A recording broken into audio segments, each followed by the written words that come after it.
Hello, everyone. This is criminal profiler Pat Brown. And today I'm going to be looking at a very contested case from Scotland. And this is the murder of Jodi Jones and the guy who was convicted, who is Luke Mitchell. This happened back in 2003. So we're talking 20 years ago. I'm going to talk about two different issues. Well, no, I'm going to talk about maybe three different issues, maybe two. I'll figure it out. Okay. One issue is, do I think he's guilty based on the evidence that exists? And the other issue is going to be, is he being convicted in court because of outside information, which I'm talking about the media. And now he's done 4 appeals and failed on all of them. But there have been 2 documentaries that came out. And although they go, we're not saying he's guilty or not guilty, but we're going to point out everything that went wrong with the case. And we're going to give you some alternative suspects, as these documentaries usually do. And now I see the tide turning, because when I look back in time, a lot of people thought he was guilty. And then with the documentaries, now people are leaning toward innocence. And of course, is going for another appeal, as he has been doing for a long time. And he's been in prison a long time. So I want to look at the evidence and what it shows us. And I want to look at the issues of the jury system, which is different in Scotland, which I just looked up and found that fascinating. And do we have, along with the jury in the courtroom, this is the most important thing, I think, and I find it true across the world. Well, I'm not going to say every country, because I don't know every country's methodologies, but without gag orders on the media, and with the defense teams lining up to do documentaries and getting lots of money to do it, we have then a jury of the public. And the jury of the public, we can't say that's not a jury, because when the public gets involved in determining whether someone is guilty or innocent, they put so much pressure on the system, so much pressure for the case maybe to get the appeal, that oftentimes it does have an effect. And that's the whole point of the defense team reaching out to the public, is to push that, so that at a certain point, the judicial system goes, okay, fine, we'll have another trial.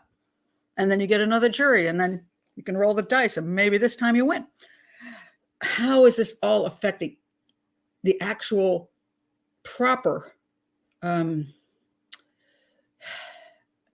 This is supposed to be a justice system, and a person who is arrested and charged and goes to court ought to get, in my opinion, a proper trial, whether they're guilty or innocent.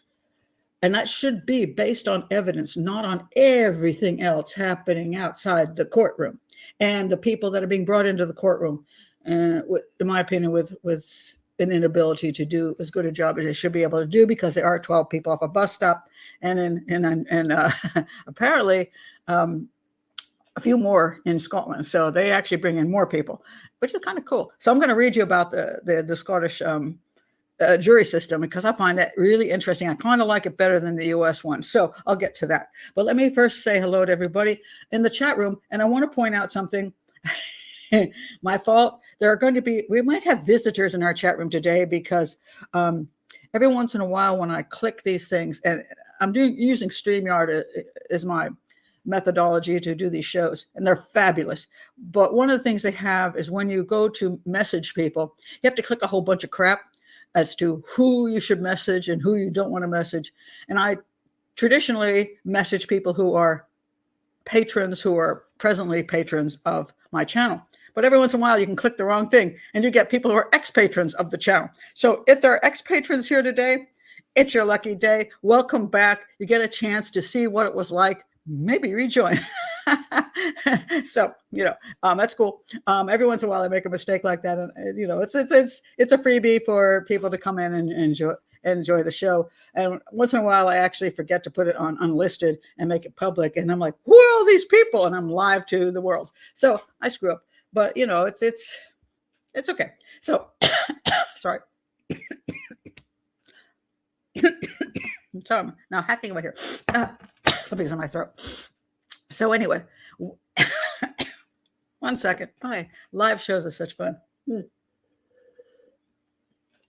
Oh my God, something's in my throat. So anyway, I'm not going to go through a whole wonderful list of wonderful people who are here. Thank you for being here. And I'm glad anybody from the UK is here because I really am looking forward to your comments.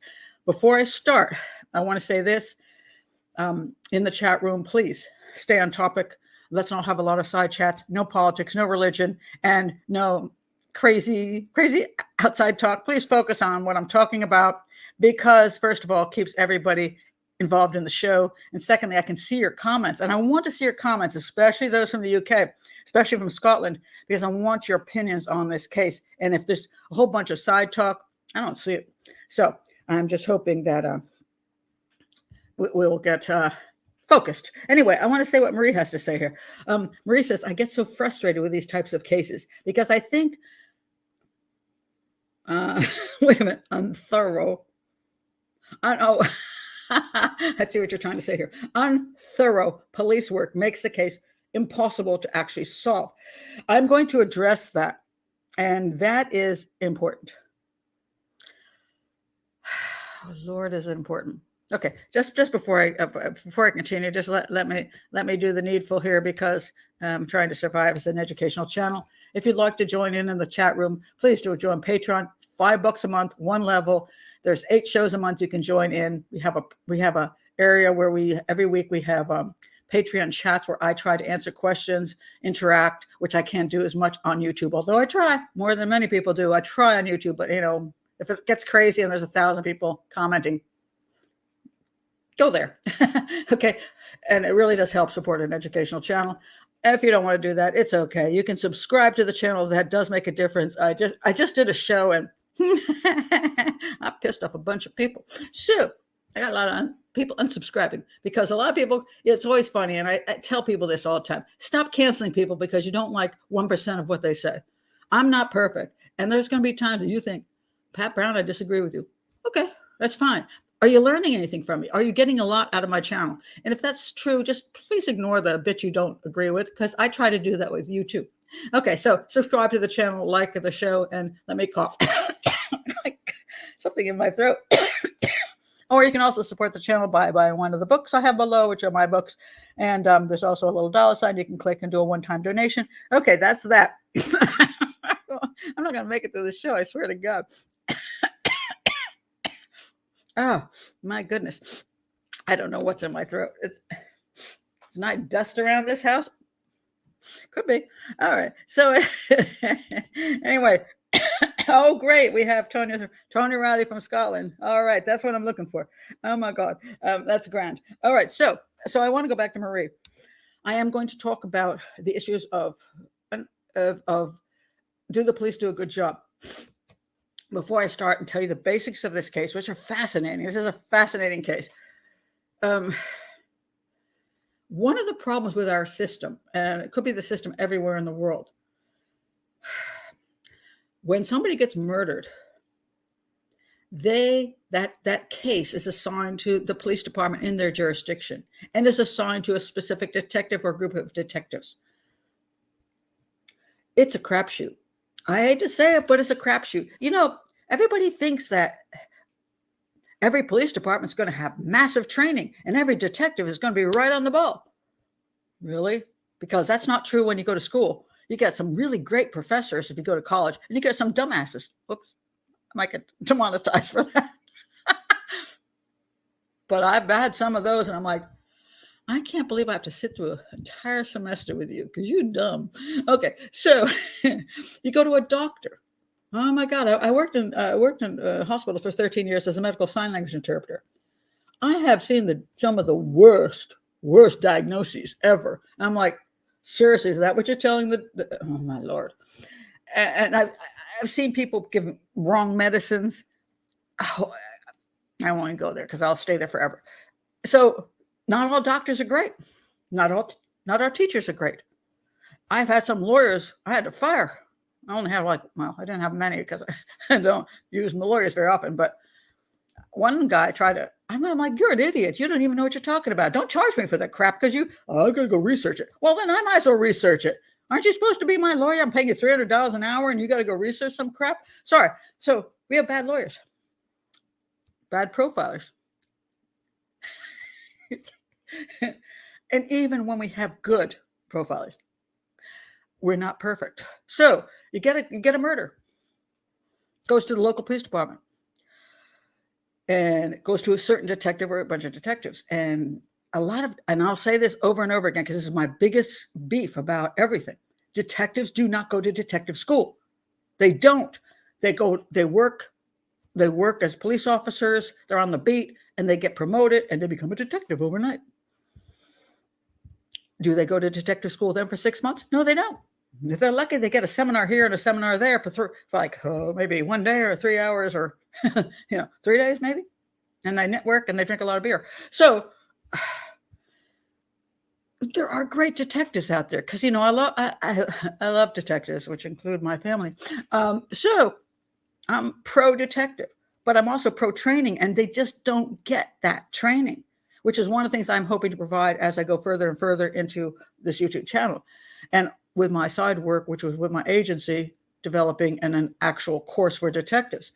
But a lot of departments don't have the money. They don't have the manpower, so they get what they get.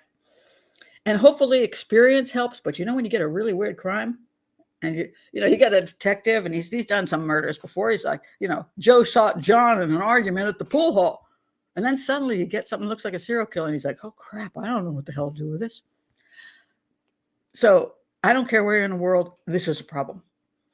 So there's a lot of claims that in this particular case, the police weren't the brightest. Do I know that's true? The answer to that is no. I'm not attacking the police department here. Why? Because there's very crappy information on this case. It's crappy. I've looked and looked and looked, and I have got 3 spots, literally 3 places I got my information from on the internet. One is Wikipedia. Another one is called The Hard Facts That Prove He's Guilty. And another one, which is an appeal. The appeal is the best one because at least it's an appeal and it's a legal document. And the other 2 are, and I'm going to show you that right now, the other 2 are the documentaries. All right. Let's take a look at the documentaries. Okay, they are, all right, there's 2. The BBC did the first one. It's called Luke Mitchell, The Devil's Own, and it was on, and I can't even find a decent, she was the host of it, and I can't forget her name. Sorry. I can't even find it's a weird thing. You usually have like pictures of the documentary, and I couldn't even find that on this one, so I'm not sure what the problem is. It's from Frontline. If you're going to watch something, the links are going to be below for the 2 documentaries. This is one documentary. I just have 2 pictures because the pictures suck. So the link is below. It's a BBC documentary on the case. It's 1 hour. It's the better documentary. Then we have this more recent one called Murder in a Small Town. Oh, she wrote a book. I forgot what her name is. Sorry. Wasn't highly impressed. That's why I forgot her name. Anyway, apparently she's supported 2 other inmates who turned out to be guilty. So I don't know how good her analysis is. But anyway, she's in this Murder in a Small Town. And it's a 2-part documentary, and it has a couple of retired detectives who I think are idiots. It's awful.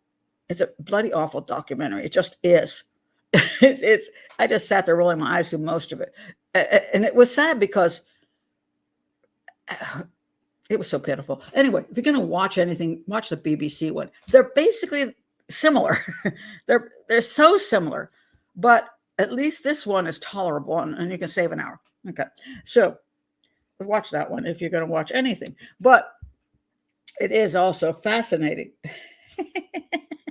Sorry, I just saw Alexandra's comment, dust around the house. No. Well, maybe. I don't know what it is. Who knows? I don't clean much. I do have a ladies that come in and clean because I suck at doing it. So I bow down to people who can clean.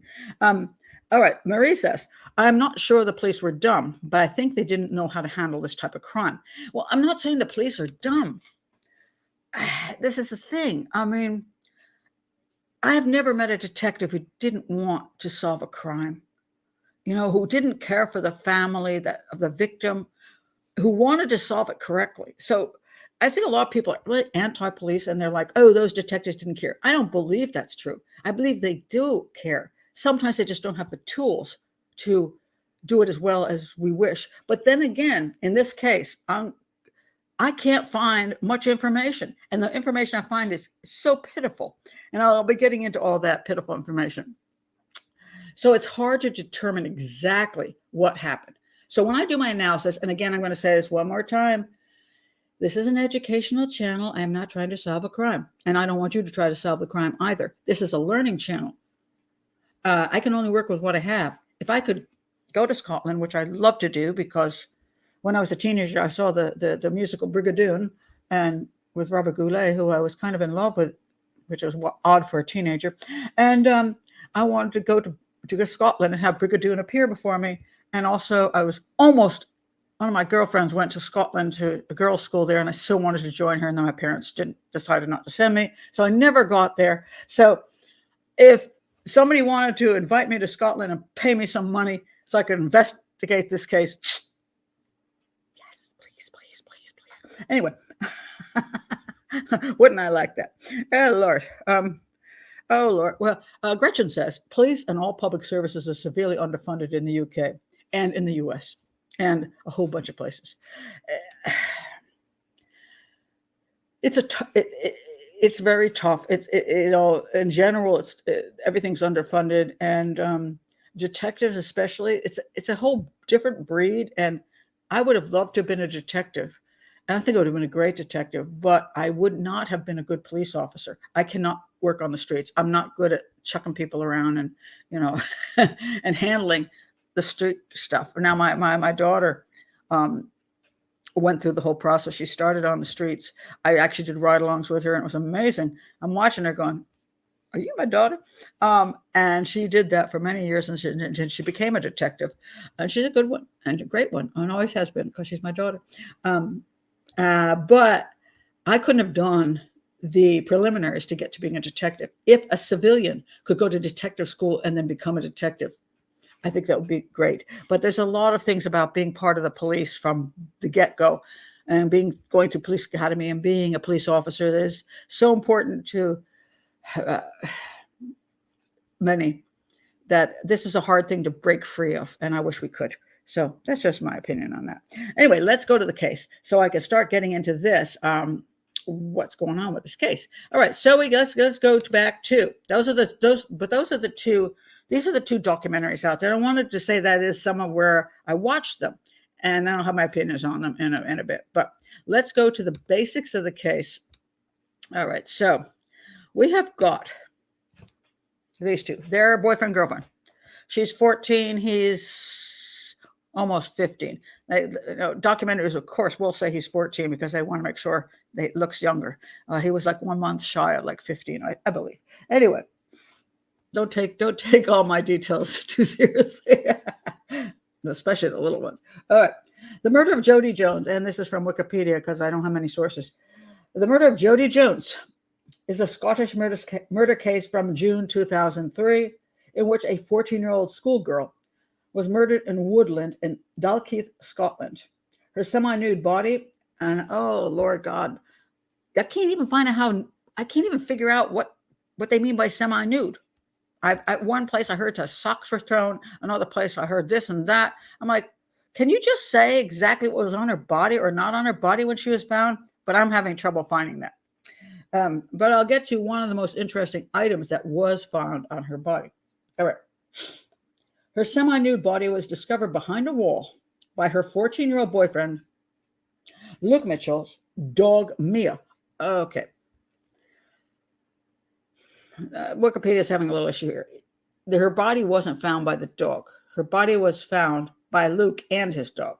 And that's a whole nother argument. After her death, an autopsy revealed the teenager had died of several stab and slash wounds. And here again, I can't get the autopsy report. And this is so important because I have a theory of how she was killed but I can't get the autopsy report, so I can't prove it. I can just guess. So supposedly, she died of several stab wounds, whatever several means. To me, several means like 3 or 4, but that isn't what supposedly happened. It's like a lot more. It's like, what if you're going to say several? Could you just say exactly how many stab wounds? It's not like a question here. Is it 3? Is it 5? Is it 17? Several stab and slash wounds, primarily inflicted. Okay, if it's primarily, where the heck are the other ones? Inflicted to her neck and her torso, with a defensive wound to her arm. And I'm going to get into the defensive wound to her arm because I find this fascinating, because there are some who said she put up this huge fight, and she had lots of defensive wounds. But then I hear there's just one defensive wound to her arm. I don't even know why it's called a defensive wound. And this is the problem when we're on the internet. We're watching documentaries. They tell us crap, and they never actually give us the proper details to find out whether their crap is true or it's just a bunch of nonsense that they're making up. So far, all I can find, she has a wound to her arm. The proof of it being defensive is another question. Okay, Mitchell rapidly became the prime suspect in Jones' murder. He was arrested on April 2004, convicted of her murder on January 11th, 2005, at the age of 16, and sentenced to serve a minimum of 20 years imprisonment. Mitchell continues to protest his innocence, and several attempts to overturn his conviction have failed. And this is all, that's true. All right. Luke Mitchell was the younger of 2 children. His parents separated when he was 11, raised by his mother, Corinne, in relatively comfortable circumstances with hobbies. Sorry. I just kind of find this funny. Somebody really does like Luke Mitchell, who wrote Wikipedia. Included music, riding horses, and motorbikes, among other creepy things. And I'm not saying the creepy things make him a killer. I'm just saying it's kind of funny. He's like, oh my God, I just have the most perfect life. He went to this high school in Dalkeith. He was considered a good pupil, although one teacher is known to have expressed concern about the violence in an essay he had written. Wikipedia is not the greatest place to get information, but it's a good place to a jumping off point to get more information and to find links and all that. But I couldn't find proper links in this case. And this is one of the things I want to point out. When you're analyzing a case years later, you're not in the jury, you're not in the courtroom to hear all the actual details of his life and what happened, and her life and what happened. So it's very hard to analyze anything when you get these one-off expressions like, oh, one teacher thought he was kind of creepy. What does that mean? All right. Mitchell was in the school year above Jodi Jones, and he and she, along with various other pupils, smoked cannabis on the school premises. And as many people point out, a lot of kids did that, although he was a dealer. So that is a point. The two began a relationship in February 2003 when they're both 14 years old, with Mitchell being Jones' first serious boyfriend. Jones soon became smitten with Mitchell. Okay. And the relationship soon became sexual.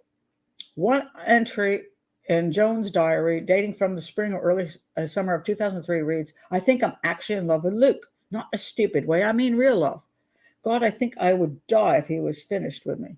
I think he did end up dying, but I don't know if he was finished with you. If I am crying, he hugs me and strokes my face. He is just so sweet. No matter what he says, I believe him. Okay, and so if you're on the defense, you would point out how sweet this guy is, and she adored him.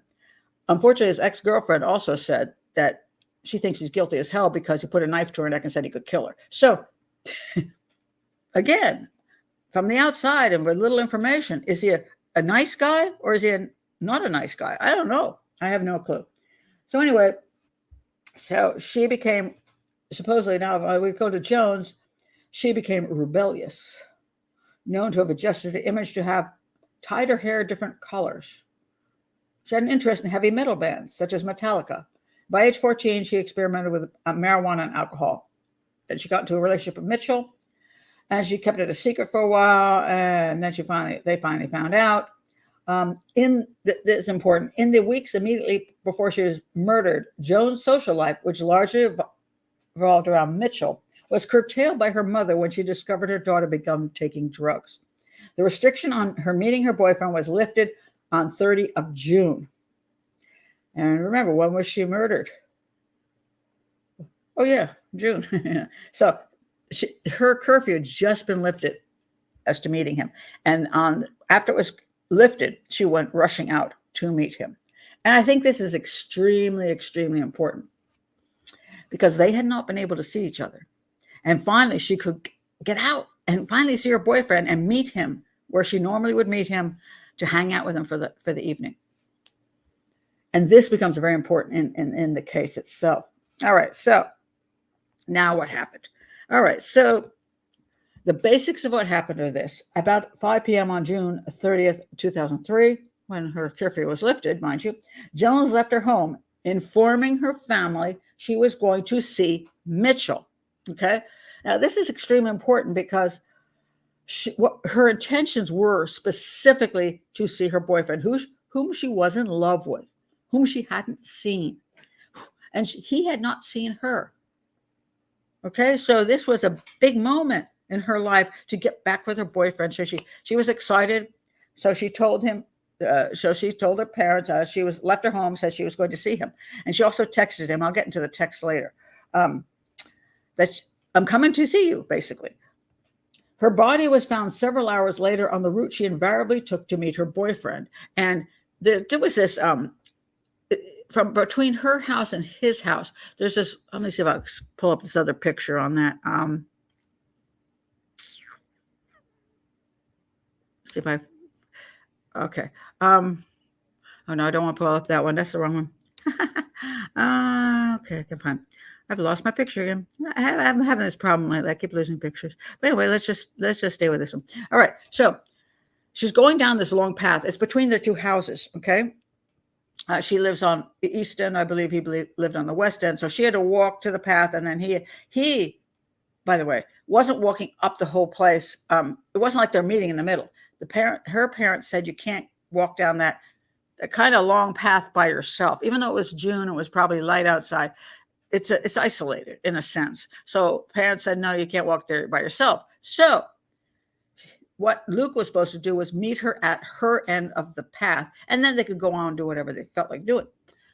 And so theoretically, they were to meet at this end and then go about. So anyway, this is the path she clearly did go down because her body was found partway down this path. There was a wall and this hole in the wall, and she was found on the other side of the wall. Okay? So she had to climb over the wall. And this is extremely important in this case. She climbed over the wall, or was forced to climb over the wall, and something happened to her on the other side of the wall. Now, what happened to her on the other side of the wall? All right. Now, the detectives in the terrible, terrible two-part documentary did a really crappy staging of the crime. So one of the detectives climbed over the wall. And the reason I like this picture is just it does show that you had to actually work at getting over the wall. Okay? It wasn't like you just jumped over 1 foot over the wall. You had to climb over the bloody wall. So this is important because she was killed on the other side of the wall. This side, right here, is where she's walking. So if somebody accosted her here, they would have to force her over the wall. And one of the things is there's no sign that there was a struggle on this side of the wall. So only struggles on the other side of the wall. And that's important to keep in mind. Then here we have a really, really bad, again, reenactment. So one of the detectives lies down on the ground and says, oh, that's what she would have looked like. And he puts his hands behind his back because her hands were found tied up with her pants behind her back. And that's where she was. So that's the basics of what happened to her that day. Now, then what happened was, it says here, she had been bound and murdered. And Jones' body was located in a wooded area behind a high wall along Roan's Dyke Path. I'm not sure I'm pronouncing that right. She had been killed with a knife. The injuries sustained by Jones closely resembled those of actress Elizabeth Short. this is a whole part of this case I'm going to get into. It's not, it's pretty much basically nonsense. Who was murdered in 1947, who was popularly referred to by the media as Black Dahlia. The initials LM and JJ have been carved into a tree near the crime scene. I did not know that. I just saw that. Interesting. Really? I had not seen that before. Mitchell's dog, which was being trained to track. And this whole issue about the dog being trained to track, because the question is, how was her body found? And so what happened was some of her family and Luke Mitchell late at night went out to find out what happened to her. And supposedly there's two different stories. One, the original story was Luke just went straight to that darn wall and said and jumped over it. And that's where her body was found. Later on, it was stated that the dog was the one that found Jodi's body because he was trained to track. So the dog that was trained to track, and I don't know what the heck he's training to track. And this bugs me because, again, we have lousy information. Track what? I mean, if he's tracking ducks, I mean, I don't know. Quite frankly, I'm not sure that he smells ducks behind the wall. What's he training to track? I mean, geese? Ducks? Is he a foxhound? I mean, what the heck is he training to track? And nobody ever talks about it. I can't find the information. Was he really training to track cadavers? Follow people's smells? I mean, I don't hear anything about the dog being given some of Jodi's, like a Jodi's scarf or something that she left at Luke's house. Something that she left at Luke's house because or something that the family brought. Nobody says the family brought a piece of her clothing. The dog smelled it. The dog went to the spot and jumped over. Okay, I buy it. I have never heard about him tracking anything of hers, and that isn't even into human tracking. So what is he tracking? I haven't got a clue. And again, here was the problem. It leaves us with a lack of information, and the documentary surely doesn't put that information out there. And we're not having an intelligent discussion in the documentary where somebody like me would say those questions. What was the dog tracking? How long was the dog trained? What was he being trained for? What was he tracking? And then answer the question. If you can't answer the question, you're full of crap. Maybe the dog wasn't trapping anything. Maybe the dog was just a dog. Anyway, so supposedly, it allegedly stopped at the V-shaped notch where Mitchell climbed through, locating her body at 10:30 p.m. While members of her family, also out searching for her, remained on the other side of the wall. The ease in which Mitchell was able to find the body was later used in court to suggest guilt. The Jones family made it known that Mitchell was not welcome at the funeral. At that point, I guess they thought, this guy did it. All right. Suspicion fell on Mitchell. School authorities cited concerns about Mitchell's safety in unsuccessfully attempting to prevent his return to school. They didn't want him back. He creeped him out. After the discovery of the body, Mitchell was initially questioned as a witness, and he quickly became the main focus of the investigation. There is an accusation by all the documentaries that they focused on him because he was the boyfriend. They're like, why would you just, and you think he's creepy? That's why you're focusing on him. And certainly the media went to town. Oh my God, he loves Marilyn Manson. And he did. These are his writings, not Marilyn Manson's. This is Luke Mitchell's writings. He has 666 in his books. I offer my flesh, blood, and soul to the dark lord of hell. He's a little on the creepyish side. All right. He apparently had 20 bottles of his own urine in his bedroom. He sold drugs. He was doing weed. He was supposedly cheating on his girlfriend with another girl. Okay. He had behavioral problems. But the question is, in spite of all that, did he kill her? So the police focused in on him. And the claim is, there's two claims. One is they only focused in on him because he was her boyfriend and he was creepy. I'm sorry, but those are two good reasons. There may be other people out there who could have committed the crime, but it is not unreasonable because we all know that oftentimes girls are killed by their boyfriends. We also have a teen that shows an interest, although I think it is highly exaggerated. And although I don't know that Marilyn Manson apparently was obsessed with Black Dahlia, and Marilyn Manson even did some artwork of her being a chopped up body, which I think is creepy. And personally, I'm not fond of Marilyn Manson. I think he's disgusting. And if my kid were listening to Marilyn Manson, I want to slap him in the head. But I get a lot of teenagers liked him. And I don't know that Luke Mitchell, maybe because he liked Marilyn Manson like many other children, particularly was obsessed with Black Dahlia himself. And her body was not cut like Black Dahlia, but she was brutally murdered.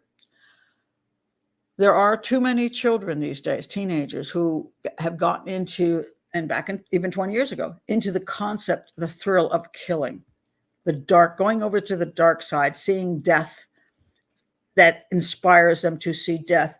One of the things that the police found later was the knife. He had a knife sheath with a missing knife. They never found it. It said JJ, 1989 to 2003. And then he wrote here, the best, what is that? The finest day I ever had was when tomorrow never came. It's a quote. Kind of creepy, isn't it, though? So did the police have a reason to look at him? Absolutely. Because he was her boyfriend. Because he had an obsession with, in my opinion, I don't care. I'm not saying specifically with Marilyn Manson obsession, specifically any obsession with Black Dahlia or murder. But he did have it. He was kind of walking toward the dark side. Let's put it that way.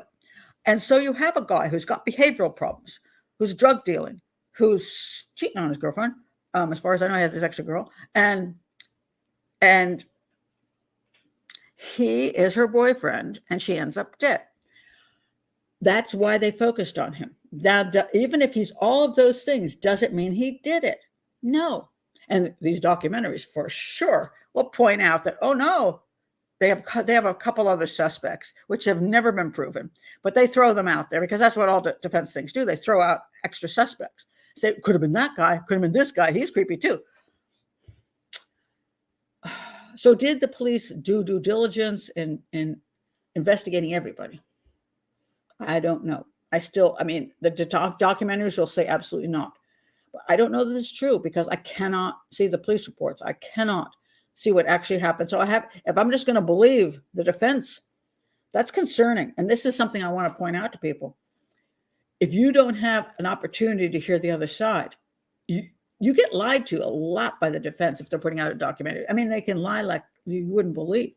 As a matter of fact, if a prosecution just put out a documentary, they might lie too. So it's not just one-sided. But the problem is we can't access the information. We can't hear the argument, which is supposed to what's happened in court. When you go to court, you do at least get the two sides of the story. You do get police reports. You get the actual freaking autopsy I can't access. You get crime scene photos I can't access. And so if I were in court, I could base my analysis on actual information and differing viewpoints. And at least somebody says something, this person can object to it and say that's not true. But if you watch a documentary or go back to the media days, if you just go to the media right after after he was considered the number one suspect. See if I can find no, it didn't come through. Yeah, see, I was having troubles with things coming through. I was trying to get my extra picture here, and I can't get it because it just never came through. Cancel. All right. So the media went out and they're like Satanist and killer and Marilyn Manson freak. The media went nuts on this. Nuts. So right after this girl was killed, what happens is the media, because the police were focused on him, went crazy on every bad thing about him. Now, this becomes a problem when you try to put your jury together and your jury goes to court. People say, oh, I never heard anything about the case. And they have, because it's in every tabloid in existence. So they see lots of bad things about the guy. So can it influence them? Absolutely. But now we have another problem. Now that he's going after 4 appeals, he's trying for appeal again. Now we have documentaries, and the documentaries do the exact same thing the media did back then. They present one side of the case. Originally, it's more prosecution. Now it's more defense. So we get one side and we don't actually get the information. So you'd have to be in the court of law to get the actual super important details to say, absolutely, is the guy guilty or not? Was the verdict just? Or was it an unsafe verdict? What was the reason for all of this? We don't know. Now, but he did go, they did believe he did it. There was no physical evidence. And this is a big part of their defense and the documentaries. There was no physical evidence linking him to the murder. Now, and she was brutally murdered, so the question is, where's all the blood? He supposedly was seen wearing a jacket, and the jacket went missing. There's a claim that Mummy helped him burn it up in her log burner and got rid of it. And the knife in that sheath is also missing. However, later on, after he found the body and all this went on, they took him to the police station and they did check his clothes and under his fingernails, and he did not have any blood there. So the question is, how could he have killed her? And there was no blood on him. But then again, what happened to the jacket, which his mother apparently replaced in the weeks afterwards? She bought him a similar one and bought him another knife. And, and did he have time? He's this 14, okay, he's going on 15-year-old idiot. Did he have time to, and was he smart enough to eliminate all the physical evidence that they claim existed? Now, as far as DNA goes, there was DNA from him on her bra, but the problem is it wasn't blood DNA, it wasn't semen DNA, it was simply DNA, because he was her boyfriend, and he might have touched her bra. She had some DNA on his pants, but again, they're boyfriend girlfriend, so that DNA was kind of ignored. There was also one other bit of DNA which so many people claim is semen and blood, but I doubt it was, on her shirt, which was her sister's boyfriend's DNA. But she had borrowed the shirt from her sister. So again, the DNA is pretty pointless. They found a condom near the crime scene. And I say near because if you watch a documentary, they show a condom on the ground and they make it sound like it was like right next to her. And I don't know that it was. Some condom belonged to some dude. Apparently, this is kind of a spot people used to hang out, smoke weed, and have sex. So that there was a condom anywhere. And I read another place that wasn't that close to her body. It was kind of quite a distance. But then again, if you rape somebody, should you take the condom with you? Not throw it on the ground next to the body. And supposedly she wasn't sexually assaulted either, which is another issue. So, but they did not have physical evidence. What they had was a lot of circumstantial evidence. And I'm going to go into the circumstantial evidence. And the one main reason, the big outstanding reason I believe the police thought this was the guy and why the jury thought this was the guy. Okay. So now, so I just want to check with your comments. I want to say a little about the jury system, and then I'll get into the analysis. Did the girl's parents know of the creepy things about that boy? Well, that's why they put him on. That's why they restricted their daughter from seeing him, because he was giving her weed, which he was dealing. So, yes, I don't think they thought he was a good influence. So they put her on restriction, and then they finally lifted it. I guess because at some point they had to. Telling your daughter or son they can't be with the one they're madly in love with is always a tricky thing. That's why a lot of people and families end up dead, because their girlfriends ask their boyfriends to kill their families with a sword, because they won't let me see you. Okay, well, kill them. So I don't know the family dynamics here. There's a lot of questions about family dynamics. Or whether they're just kids, there's that gap. It's like they're just normal kids. That's it. They're just what crazy teenagers do. And then there's other ones. It's like maybe things weren't as safe as they should have been between these two or with him. Now there was some weird stuff that came out also. That one of the things they said in the media slaughter of Luke Mitchell, and I do say media slaughter because it was about his mom. Now, his mom, this is what she looks like today in the documentary. This is what she looked like at the time. And the day of the funeral of Jodi, they decided to do this they weren't invited. And the family thought he was guilty. So they did a TV interview, which is kind of tacky. Anyway, mommy, they decided had an unhealthy relationship with her son because she kept like touching him, you know. I think it made a big deal out of nothing. I mean, that's not my thing, but I mean, a lot of people are very touchy-feely, and maybe she's just one of those. It doesn't mean she had a sexual relationship with her son or something weird. But she was questioned because of the issue of his alibi. And eventually she was charged with the fact that she was giving him a false alibi.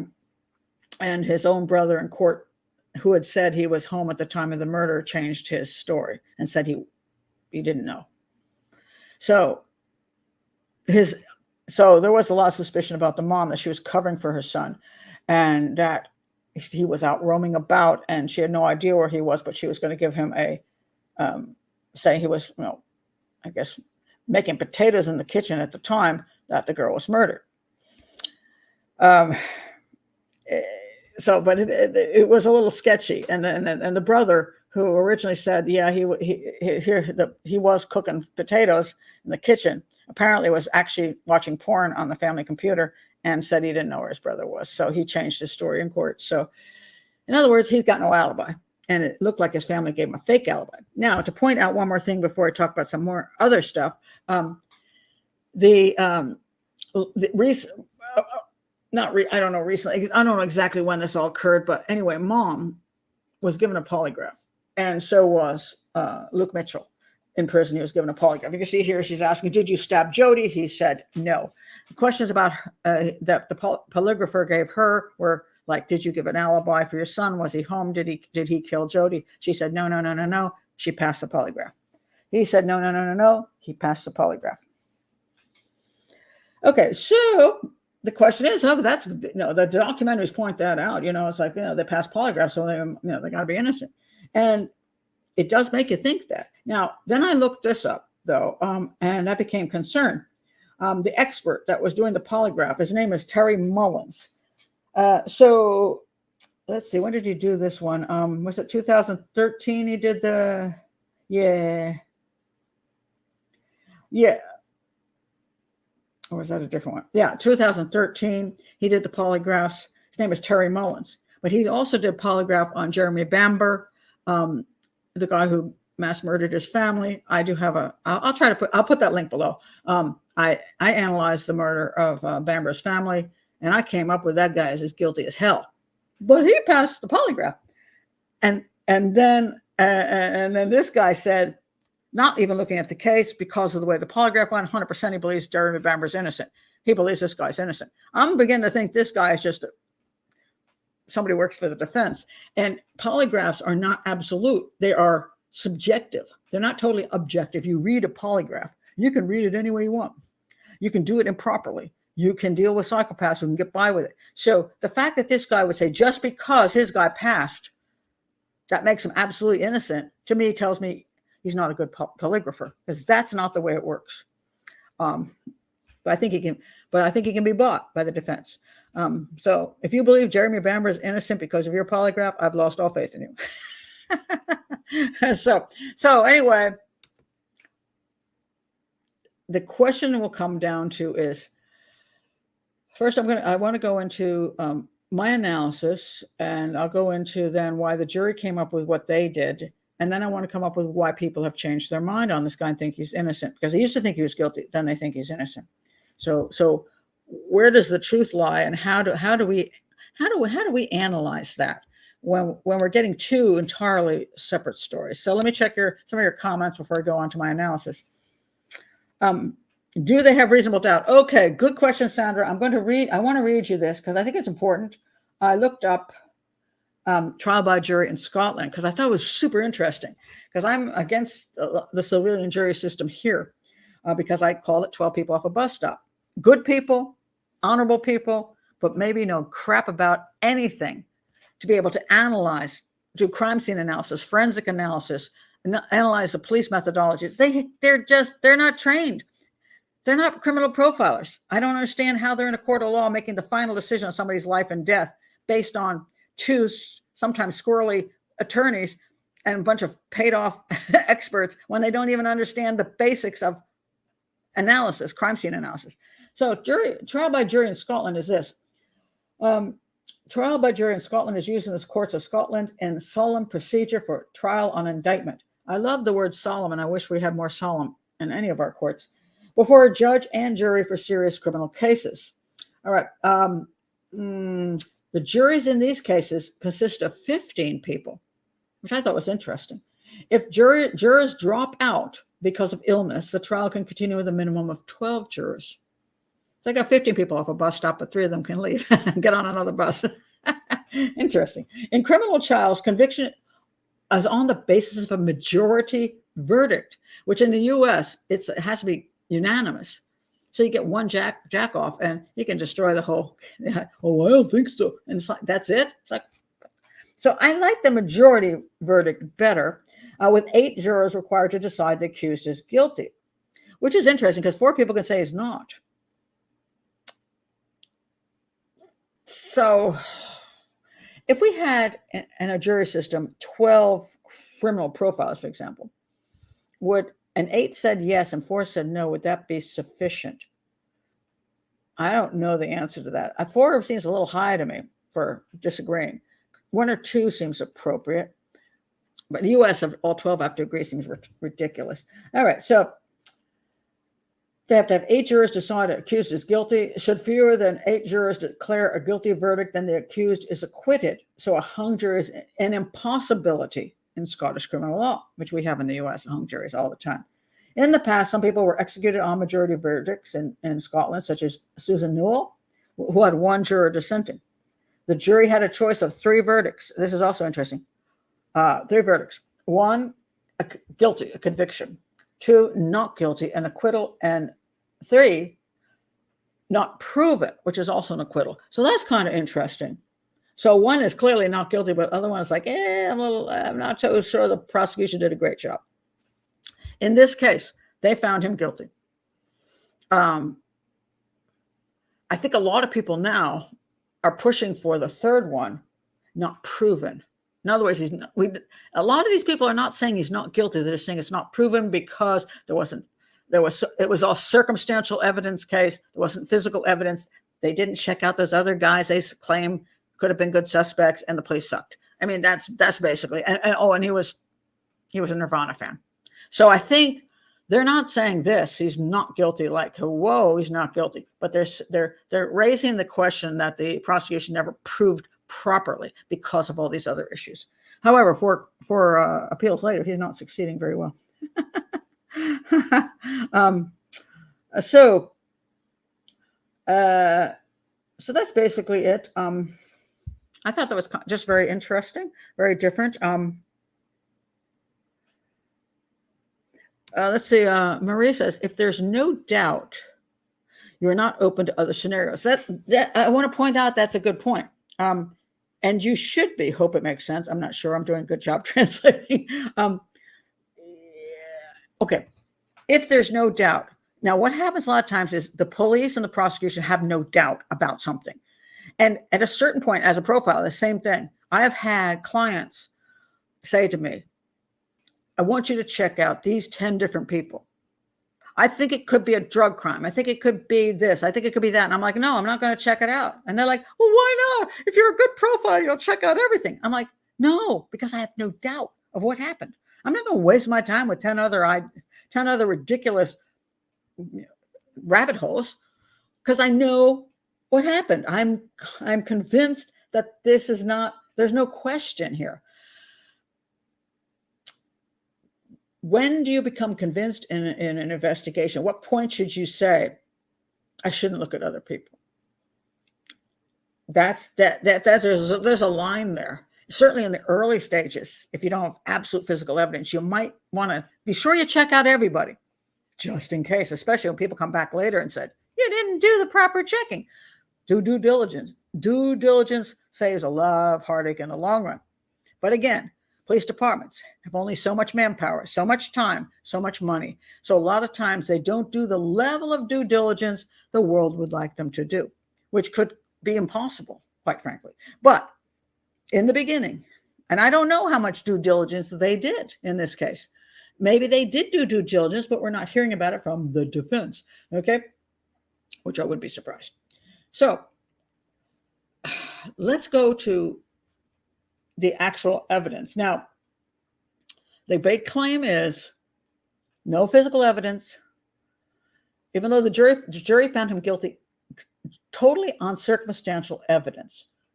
And that is true, 100% true. The jury found him guilty on the totality of the evidence, which was circumstantial. And I want to point out the word totality again, because it's not one piece of circumstantial evidence that says, oh, he did it.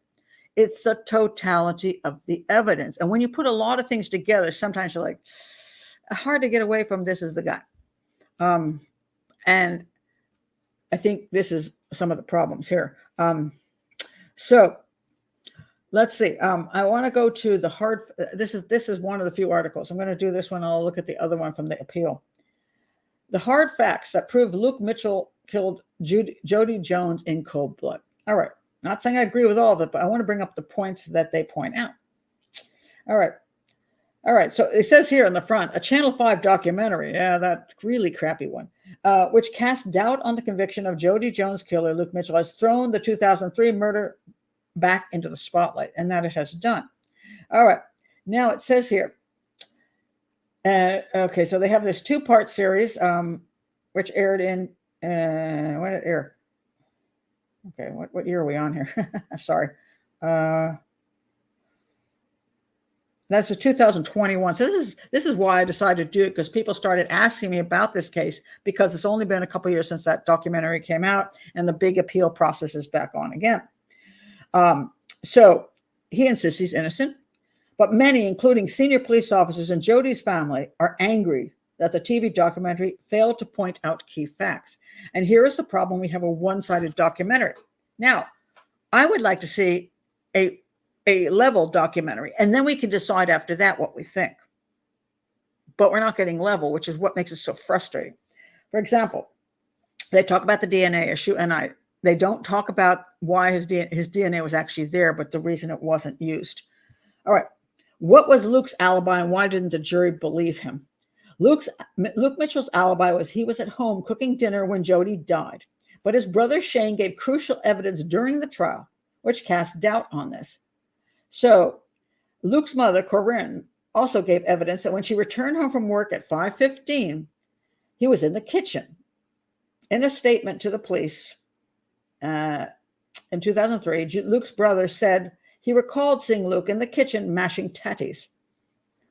But when Shane was questioned by the police again, he said that he had been looking at porn on the internet in his bedroom, and this is not something he would have done if anybody had been in the home. Shane later admitted on the stand he had discussed his earlier statement with his mother before telling police Mitchell had been at the home. He admitted the statement was not accurate. As the alibi was not held up in court, Corinne was arrested for perjury, but they did not actually end up she ended up getting charged. His own brother, his older brother, said in court he wasn't there. He wasn't at home during the time of the murder. Okay, so keep that in mind. One of the problems I have with Luke Mitchell is that there's a lot of unaccounted for time when supposedly he's off to meet his girlfriend. If he's off to meet his girlfriend, why didn't he meet her? Or did he? And if he didn't meet her, where the heck was he? Where?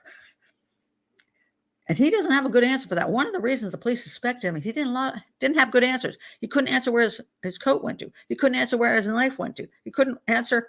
There's another issue, the speaking clock, which we don't use that term in the U.S. Speaking clock. I remember that back in the day, you could, at least that I was back in my day. I don't know how many decades I'm going back, but you wouldn't know what time it was. Or maybe your battery died on your phone, or you unplugged it accidentally. So since you didn't have your computer in front of you, which I can look on my computer and say, okay, it's 3:59 p.m. EST, And I can look at my phone and definitely the time is on it. And if the only clock in my house that the time would go off is the stove clock, because if the electricity goes down, the stove clock stops. So I just go over there, look at my phone, and then put the numbers back in. Back in the day, I would call what do we call that in the US? I don't know. Getting the time on the phone. I don't think we had a fancy name for it. I'm not sure. Well, we just call this number and it'll go, the time is 3:26, and then you could fix your clock.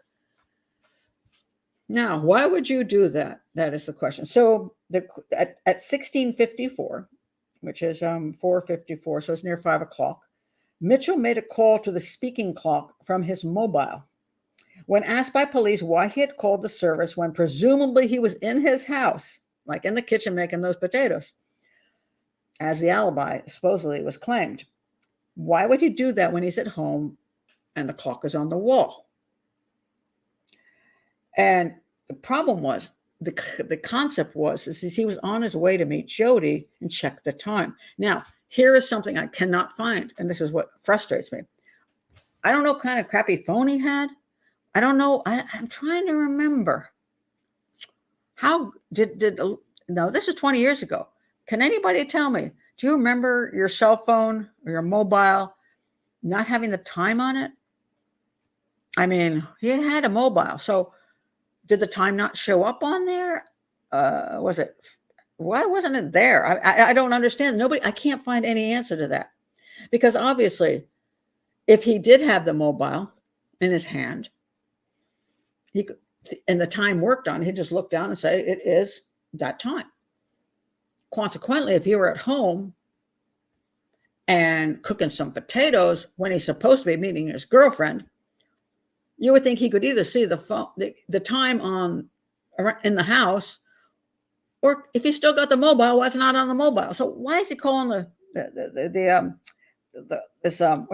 they call it again? The speaking clock. Why is he calling that? So the idea that the prosecution had was, she had just texted him, coming to see you. She sent him 2 texts. She had told her mother she was leaving the house to meet him, they're going to the spot on her end. They were going to meet. He makes a phone call right before he's going there. He calls the speaking clock. Looks like he's checking the time to make sure he's there at the right time. That's what the police believe. They don't believe he was at home, which his alibi has now been shot, and needed to call the speaking clock at home. So, but the real problem is, they asked him, why did you call the speaking clock? And he didn't give them an answer. So he didn't give an answer on the coat. He didn't give an answer on the knife. He didn't give an answer on why he called that. And part of the problem is they're not getting answers from this guy as to that whole time frame. What's happening to his things? What's happening to his movements? They're having a problem with that. So that's one of the reasons they're having issues with that. Then when they have an issue with him discovering the body, and I've talked to you about, now he was the first one to find her body. It's dark out at that point because they went way later at night, mind you. I'm going to give you a little timeline in a minute. It was way late at night because he didn't meet her, you see. And he called later on, he called the house and said, hey, where's Jodi? And they went, well, she went to meet you, you know? And then nothing came of that. And then way later, her family called him and said, have you seen her? And they're no. And then they started this search party like late at night because she had never returned home. And so they went to that path and started searching. But as soon as they got to that wall, he's like, whoop, whoop, over the wall. And they're like, why would you know that her body was over the wall? So that made them suspicious. The missing knife, the missing jacket, the possibility there was the mother says she didn't burn up anything in the little pit out in the back, but supposedly something was burned there. Let's see. Those are the basics. Okay, I want to pull up the timeline. Hold on a second. Let me find the timeline, because this to me. Okay, I want to find the absolute timeline because, okay, here we go. This to me is where the key to me is as to, is he guilty or isn't he guilty? All right. Popcorn. Hi, Annie. I don't think they're making popcorn out there. I never had a mobile without time and date. I can't remember back to, the flip phones and the little small phones before iPhones and all that. I don't remember. I'm trying to think back to 2003. I'm old. I remember calling for time and temperature. I can still call and get the info today. But what was that? Why were you doing that? Where? And that's the question. Marie says, honestly, I do feel that he might be innocent. I'm not sure. Why would he kill her? When both families knew she went when she did, I don't see it. Okay, I'm going to explain this to you right now. He had an obsession with death and violence and kind of a sick kind of mentality. Doesn't mean he killed his girlfriend. And why would he do it? Well, he put a knife to another girl and said he could kill her. And he also told a friend he knew how to cut somebody's throat. So he had some kind of interest and he loved knives. All right, but let me show you the part I have a problem with the whole story. And nobody brings this up. A lot of times when I see these documentaries, I keep going, but what about this? This is when I talk about the totality of the evidence, which is extremely important. If I were in a court of law and a jury, the totality is it, not just one thing. But there is one thing in this case that drives me nuts. All right, let me describe. This is a very small town, by the way, so it's not like there's a huge amount of people out to kill Jodi at that moment in time. And I think that is important to point out because, yes, there can be more than one bad guy around, and sometimes paths cross. That's true. But then there's sometimes where you go, really? What are the chances? This is one of those. All right. I want to point this out. So Jodi lived in the East Houses area of Dalkeith and had an interest. Okay, I'm sorry, I read that crap. All right. At 16, okay, wait a minute, hold on, let me find this here. Jodi lived about 250 meters from the east end of the path. Remember I said this is his path. She lives on one end and he lives on the other. About 250 meters from the east end of the path, and Mitchell about 600 meters from the west end. The pair would regularly meet at the east end of the path. That's here. This is exactly the spot that they would meet at. And this was, the documentary did another really dumb crime scene reenactment intended to get you to think a certain way. And I wanted to punch them all in the face. Just ridiculous. But anyway, essentially, this is where they're meeting, which is where they always meet.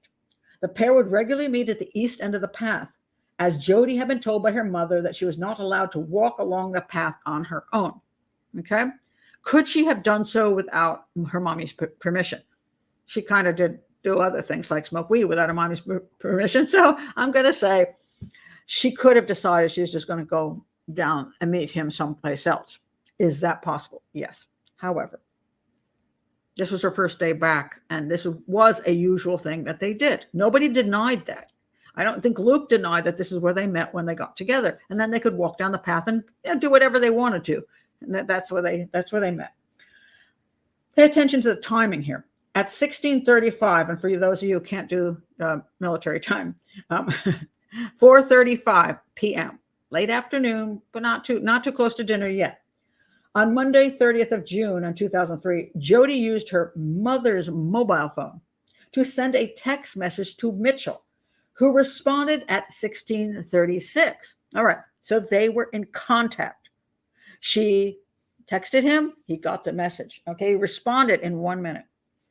They were in communications. This is extremely important because if you're in communication with your girlfriend to meet and do things, and then all communications stop and you don't seem to care that much, that's concerning. All right. A further text was sent by Jodi to him at 16:38, but the content of his messages has never been discovered, which sucks. And I don't know why they weren't discovered. I can't get that information. Jodi left her house at about 16:50. So she sent the first message at 16:35. Let me put that into 4:35 p.m. The second message at 4:38 p.m. Then she left her house at 4:50 p.m. Okay, so 10 minutes later, she tells her mom, I'm going to meet Mitchell. And they would be mucking about up here. Okay, suggesting that the previous texts were an arrangement to meet up. So 2 texts to Mitchell, telling her mother she's on her way to meet him, as they normally did up here.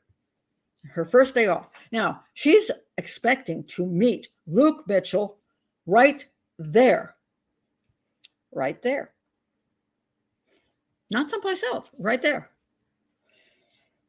So Jodi left her house at 4:50 p.m., informing her mother that she was going to meet Mitch. Oh, well, I just said that. Sorry. 4 minutes later at 4:54, Mitchell's mobile called the speaking clock, inferring that he was out of the house. Okay, well, let's even assume he was in the house and called the speaking clock because of whatever reasons.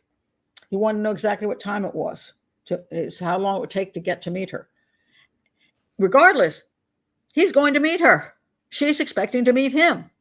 He should be on the way. They haven't seen each other in a while. She's all excited. And she's like, hey, we're going to meet. And her curfew's over. He's going to meet her. All right. Around this time, and this documentary tries to trash this, around this time, a witness recalled seeing a male and a female standing at the East House's end of the path at the location the pair normally met. She described the male. She described him looking like Luke. She had trouble, and she picked him out of a lineup too, a photo lineup. But in court, she said, "I don't know if that's him," and that was not a good thing for the prosecution. Certainly, the defense says, "Okay, maybe she never actually saw him. That this was a different guy that was standing there with Jodi, or two different people completely." The description of Jodi was fairly accurate. So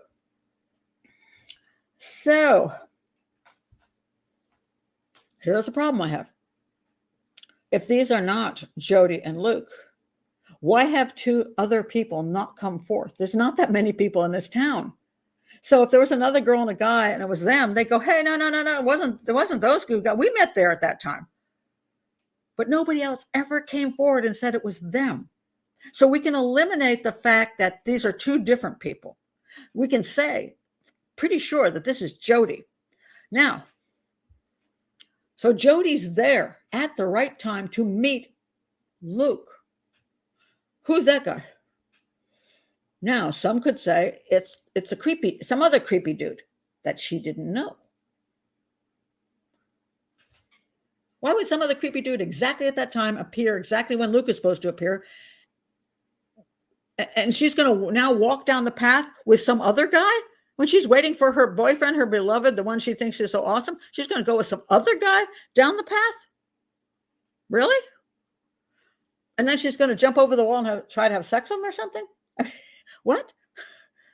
And where's Luke all this time? Where is Luke? Luke is supposed to meet her. Luke just decides to make potatoes in the kitchen? What are they going to do when they meet? Okay, wait a minute. I got to really think hard about this. Two teenagers supposedly in love. They haven't seen each other for a while. They already have a sex life. They smoke weed. Let me think. I think I want to stay home and make some potatoes.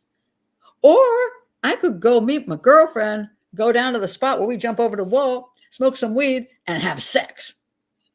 I'm going to make potatoes. Yeah, no. That's really hard to believe. Now, so Luke is available to meet her. A woman says she saw the people that look like the two of them. They walk down the path together. They get to a wall. Now, there's no evidence she was forced over this wall, and you have to climb over it. Now, it seems odd to me that she would not have been convinced to go over the wall. I mean, somebody could hold out a knife and say, climb over the wall. I suppose that's true. But this is on the other side is where you smoke weed and have sex. So the likelihood of her climbing over of her own free will is pretty high, that she would get there with Luke and go over the wall. Now, what happens at that point? Well, mind you, Luke is already cheating on her. He's got a side thing, I'm not saying that I can totally believe that's true, but all right. Let me go to what could have happened on the other side of the wall. Let me go to this terrible, this horrible, stupid thing. Okay. So she's found lying there, mostly naked, although I can't quite tell what it is. And her pants, I don't know what kind of pants they are tied. Her hands are tied behind her back like this with pants. They claim there's defense wounds, but there's only one wound to her arm at all.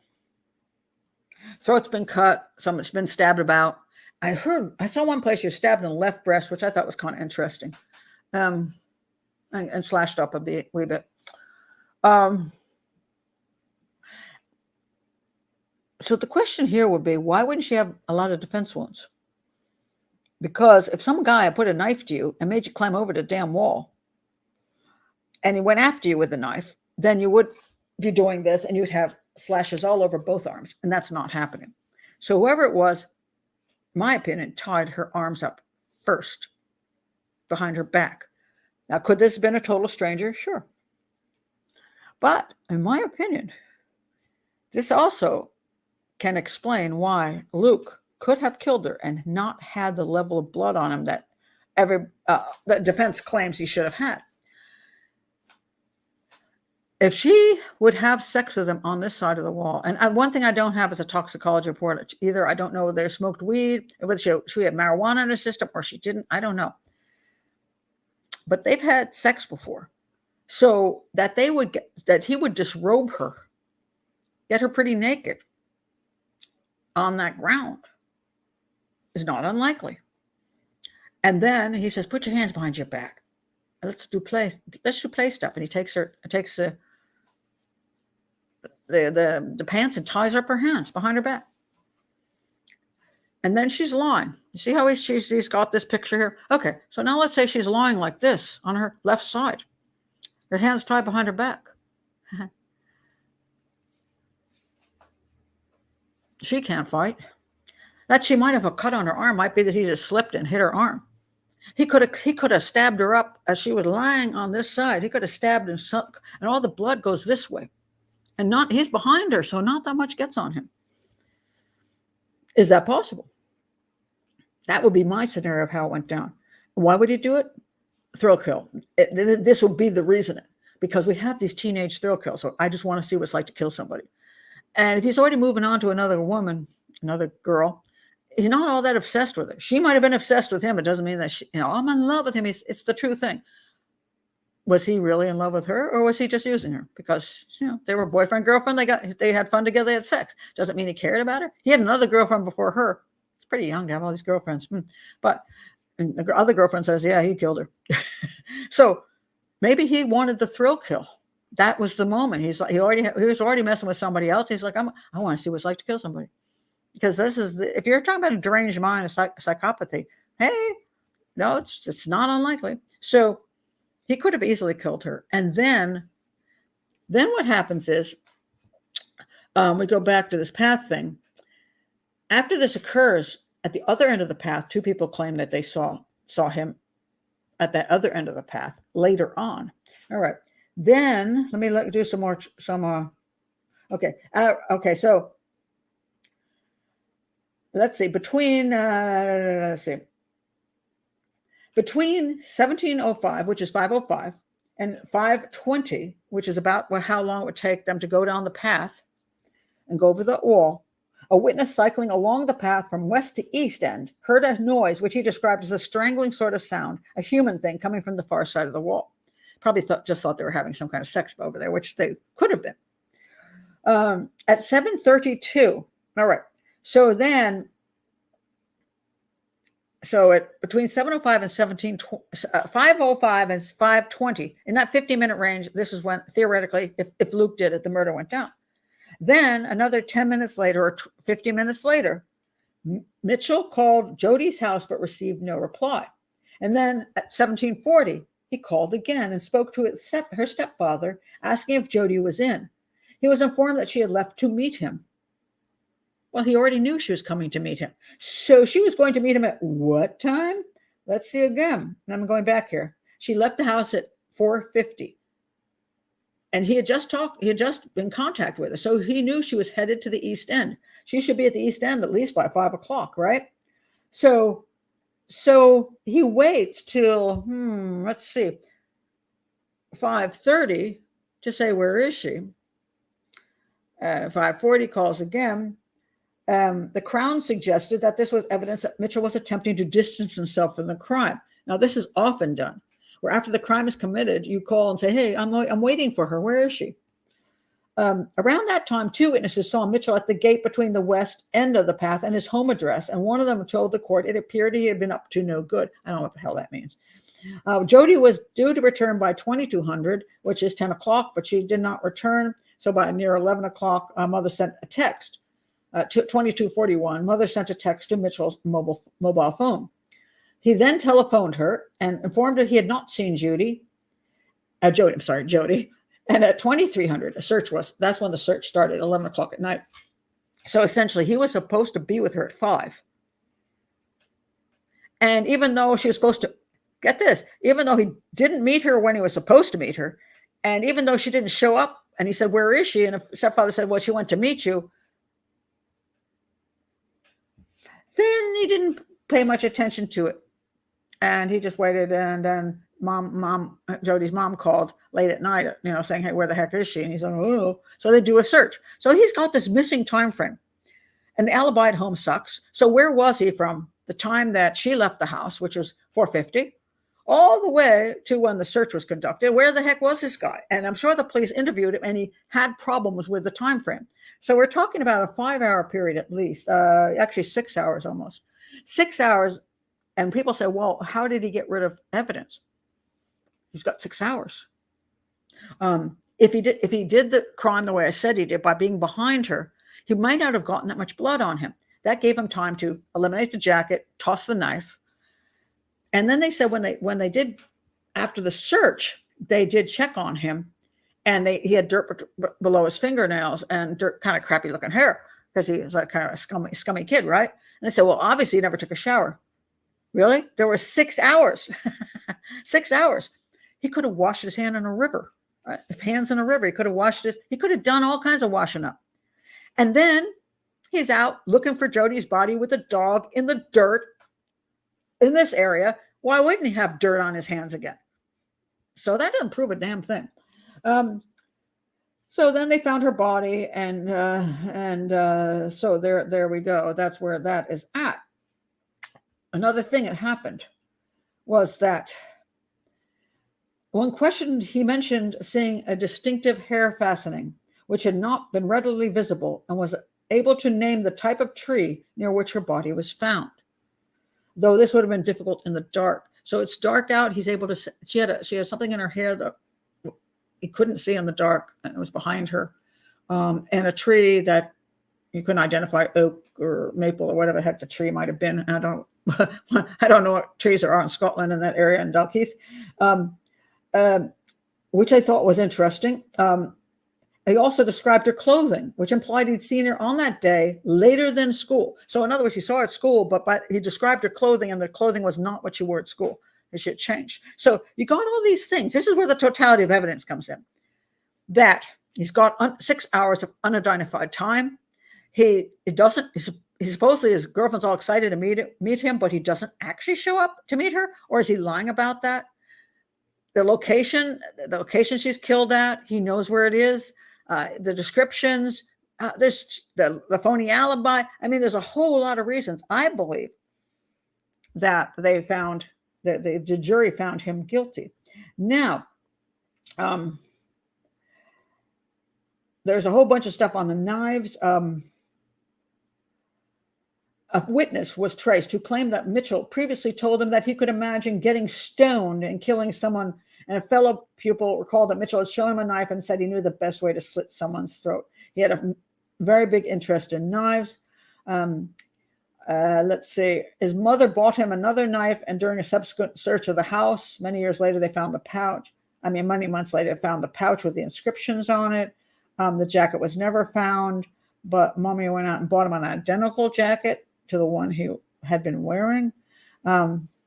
He couldn't explain what happened to the original parka and the knife. Just a lot of interesting things. Before I go to your comments, I do want to check on where to go. Okay, I want to tell you a little bit about the there was something very interesting in the appeal process. Let me find this one.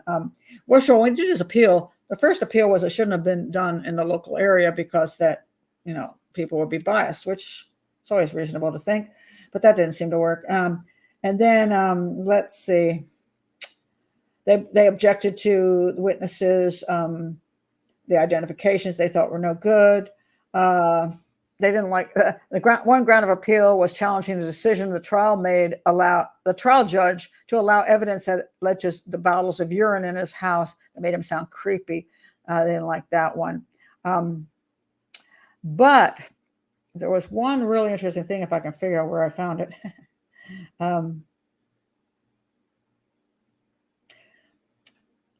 Where did it go? Okay, 1 second here. Because I thought it was kind of interesting, and now I can't find it. Of course, I knew I should have taken it. Maybe I did. Maybe I took a picture of it. Let me see if I did that. Sometimes I take a picture of important things, but then sometimes I forget. So let me see if I did that, because I like that one statement. Let's see if I can find it. Okay, maybe here. Nope, not there.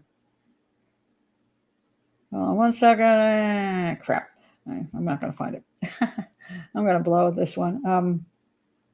Now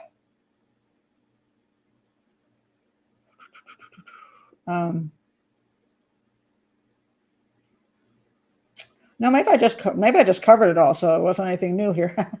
I think that might have been what I did. Do I believe Luke Mitchell committed the crime? I think the circumstantial evidence, I cannot get past this, that she went to meet him here, and then she ends up dead, and he doesn't have an explanation for 6 hours of his life except for a phony alibi, and that everything matches him as far as the locations and the methodologies and all that stuff. That there could be some other creepy dude around that they try to pull out for these documentaries. Yeah, sure. But she was meeting him. She wasn't meeting somebody else. She didn't, and I don't believe she went walking down the path by herself, or she was to meet him there.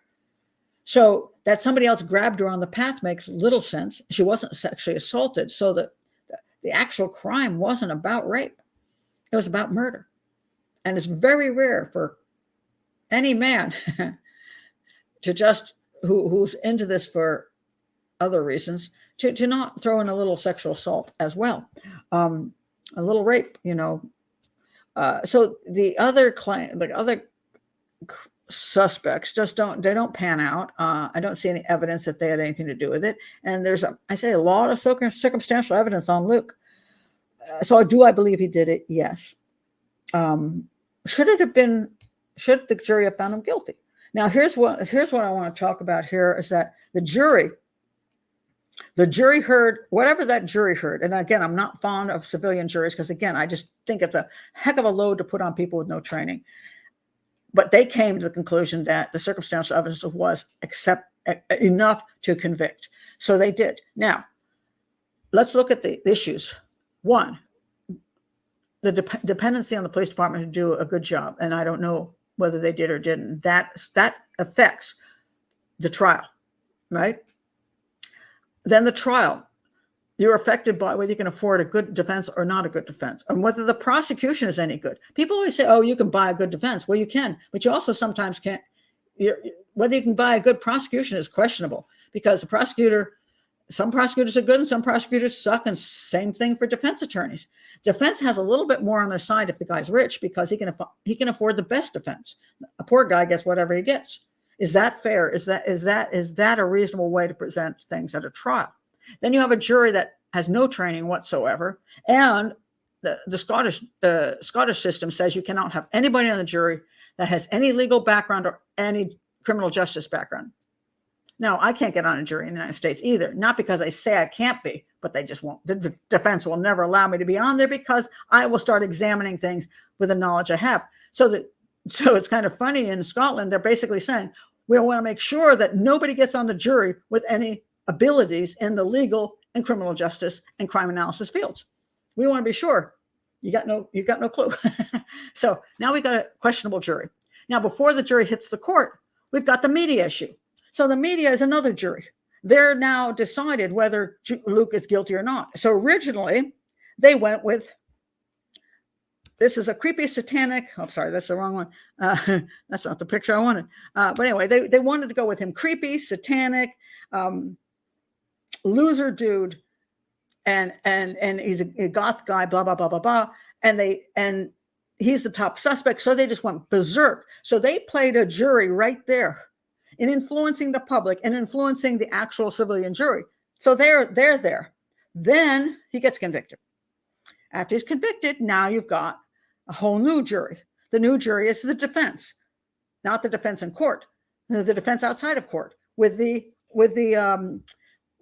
documentaries, because once you put these documentaries out, well then, this documentary here, you've got two documentaries basically pushing the concept he's innocent. You get everybody on board and you start saying, hey, this happened years ago. The police suck. They didn't have this. They didn't have that. And you go out into the media and into internet and you set up another jury. It's a 100% public jury of everyone. And now they're out there making their determination whether he's guilty or innocent. And now, of course, they've leaned toward he's innocent. So now that pressure goes on. So how many juries do we have here? What should be that solemn jury system that they're talking about, where somebody gets arrested? In my opinion, they should gag the media right there. It should just stop.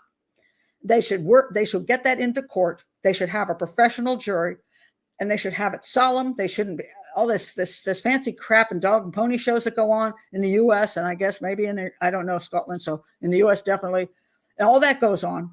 I would like to see that be a solemn thing and be done properly.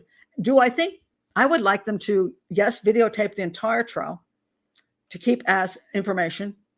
But I don't want to see that trial being, I don't want to actually personally televise while the trial is going on, because I think that is hugely damaging. I don't want to see all that hogwash before the trial, and I don't want to see it all after the trial. So we have this huge problem where we've got the jury's out 5 times now with all these different juries. Some of them have a jury of 100,000, all pushed by one group or the other. I think it's appalling. I don't know what it has to do with justice, and the victim often gets forgotten in the whole deal. Poor Jodi Jones. It's like nobody cares about her. Now it's all about Luke. Luke Mitchell. But then again, if Luke Mitchell's innocent, he shouldn't be there in prison, and he should get his appeal. But is this the way we do it? I find it concerning. Let me go to your comments. Sorry. Andini says, it reminds me of the 16-year-old that Lourdes, the little girl next door in the woods, Lourdes? Lured? I'm not sure what that's supposed to be, Lourdes. The little girl next door into the woods to murder her. Oh, yes. There was a girl teenage girl who murdered a little younger girl into the woods just to see what it would be like to kill someone. It happens a lot, unfortunately. If he attacked her from behind, he would definitely have had the hair clip etched in his mind. Aunt Deanie, that's brilliant. That's true, because he would be seeing that from behind, that clip. That is very, very good thinking. I like that. That's awesome. Marion, surely they have been seeing each other at school, even if they couldn't meet afterwards. Sure. But I guess she had to come straight home from school. I don't know. Maybe they couldn't have sex out on the basketball court. I don't know the schooling situation, but apparently, this is very, very not uncommon that a family says, look, you can't see that dude, and you can't go spend 4 or 5 hours with him running about in the bushes, because I know what's happening in the bushes and I don't like the dude. And they think if they let her hang out with him, they're going to smoke weed or do other drugs that are even worse. And then she's going to have sex with him, and she's going to come back home one day and say, guess what, Mommy, I'm pregnant. So they say, no, you can't. They punish her for a while, and then they say, okay, now you can see him again, but behave yourself. Well, those must be great potatoes. Yeah, I'm hungry now. Yeah, those do sound like great potatoes. Let's see, potatoes, sex. 14-year-old boy. Gotta have those potatoes, man. Oh my God. The sister's boyfriend. Yes, I said that. I already mentioned that. The sister's boyfriend's DNA, not his semen, not his blood, DNA was on the shirt she was wearing because it was her sister's shirt. Again, this is where the defense will throw these things constantly out, and there's never a solid explanation or a thorough explanation, which is the part that drives me crazy. Because first of all, they never talk about where the hell the sister's boyfriend was. Maybe the guy had a rock solid alibi. I can't even find it. Did he have a rock solid alibi? Was he out there on the path? And if she used her sister's shirt, okay, so his DNA is there. It's no big deal. Now, if there was a lot more information to go with that, I'd say, well, he should be a suspect. But I don't see anything. I think that's just, again, the defense in a documentary throwing out garbage. Documentaries, they do have an intended narrative. That is the problem. We're not doing, which I would love to see. There used to be a thing called a debate, and a properly done debate with decorum. And so what you might get, for example, and this certainly has never happened with me, and that's why I don't do very many documentaries anymore, because I either get a knife in the back or I get so little time. They edit the crap out of me. They lie. I mean, it's horrifying. So if I did this documentary, you know what I want to do? I want to sit in this chair and have somebody else sit in that chair. And I want them to say, well, the sister's boyfriend's DNA was on the shirt. And I go, oh, okay, that's interesting. Have you seen the police report? Because I want to know, did you see the police report? Okay. What DNA was it? Where was the DNA? How much DNA was there? Did she borrow that? Did the boyfriend have an alibi? I want to quiz the dude. But I'm not allowed to do that. So what they'll do is they'll say, I'll be doing the documentary. And when you do documentaries, you almost never see anybody else in the documentary. You don't know what else is even going on. There will be a Cleopatra documentary from a History Channel coming up, which I was supposed to be in. Then they dumped me. I don't know what the heck they're going to say about me. But even if I'd done the documentary, I'd be sitting in a chair and they'd ask me questions. I'd answer them. And then they'd edit me and throw it in wherever they want. So let's say this is the question they're going to ask. So Pat Brown, what do you think about the DNA that was found on Jodi Jones' shirt that was not Luke Mitchell's? And I say, are you referring to the DNA from the sister's boyfriend? Yes. Well, his, and I would say, well, they'd ask me the question like 10 times, mind you, because what they want you to do is answer it in different ways so then they can clip it and put it in. So I go, well, yes, Jodi, the sister of Jodi Jones' boyfriend's DNA was on the shirt. But, they already cut it. You see, they'll cut that. And then they'll put that in the documentary. So they'll talk to one guy and they'll say, what about that shirt? And he'll go, that was a really interesting point. And then Pat Brown shows up going, Jodi Jones' sister's boyfriend's DNA was on that shirt. It looks like I'm making that statement for the point of saying there's somebody, but it's not what I was saying. I was going to ask a question about that. I was going to say, but that doesn't get into the documentary. So it's so slanted. But if I could be in a documentary where we could sit and have a conversation between, on all the different issues, where we could say, do you have this? Do you have that? Now, what they did do in this piece of garbage, they had these two detectives, which I thought were just dreadful, retired detectives, and they're going on doing they're going to do their investigation, which was pitiful. But again, they're selecting whatever they want to select because they're in this documentary. They're being paid, theoretically, to be in the documentary. And before you get into the documentary, you have to have a discussion about whether you're going to make Luke Mitchell look innocent or guilty. If you say, well, I think he might be guilty, you're not going to be in the documentary. So you're going to say, I think he might be innocent, in which case you're in the documentary. And then you two guys get to play this game, which is not proper investigation at all. So Nokia had a clock. I wish I knew. That's one of the things that drives me nuts. Because, why is that not discussed? I want to discuss that. If I were doing an actual investigation of this case, I would want to find out about that stupid talking clock issue. I would want to find out what the hell's wrong with your phone, dude. Why didn't you just go, oh, that's what time it is? Why do you have to call? Why would you call in the house? Where's the questioning on that? I'm making potatoes. I got to know what time it is. I got to know when I need to finish cooking the potatoes. I'm like, what? I mean, why do you care? It's so annoying. You never had a mobile without a time and date. I can't. Maybe his mobile was junk. I mean, It's possible he had a cheap ass mobile. I don't know. What is it? See, that's it. Where's the pictures, for God's sakes?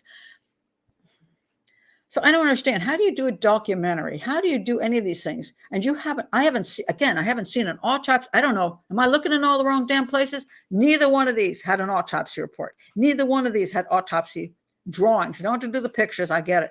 Because I'm careful here too, because I want to stay on YouTube. Where's the information? Why don't we see anything? Yeah, just annoying as heck.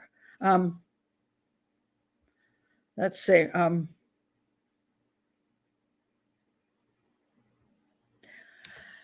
Marie says, I don't know in Scotland, but here in Denmark, I assume that's Denmark you're talking about, there is reasonable doubt. Yes.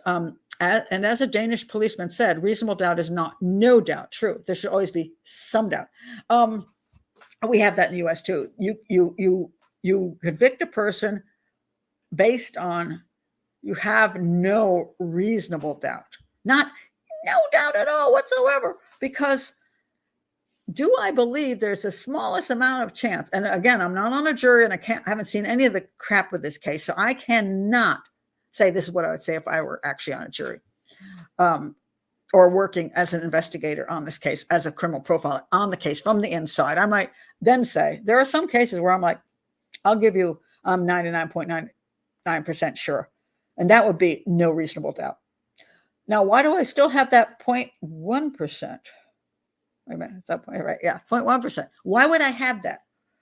I would have that because in life, no matter what, there can be that the I'll be damned kind of thing. That it was like every single piece of evidence pointed to the guy, but aliens did do it. But you can't, if you're going to keep that 0.1%, you'll never convict anybody. You might as well just say, well, you just go kill who you want. We're not going to waste our time going to court. What's the point?